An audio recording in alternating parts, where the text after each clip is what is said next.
وہ مان جاتا ہے، یہ اس کی سب سے خوبصورت صفات ہے۔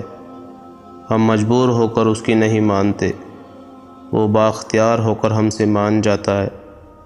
جب ہم گمراہیوں اور غفلتوں کے ٹوکرے اٹھا کر اس کے در پر جاتے ہیں، وہ دھتکارتا نہیں، پھٹکارتا نہیں، پچھلی توبہ یاد نہیں دلاتا، گناہوں کا ڈھیر نہیں بتاتا، رد نہیں کرتا، اٹھا نہیں دیتا، بھگا نہیں دیتا۔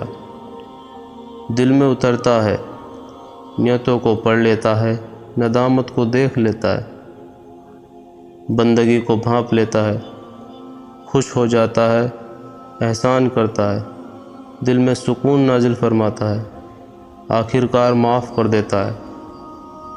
اے اللہ، ہم سب کو تیرا سچا اور مخلص بندہ بنا، اور تیری محبت ہم سب کو نصیب عطا فرما۔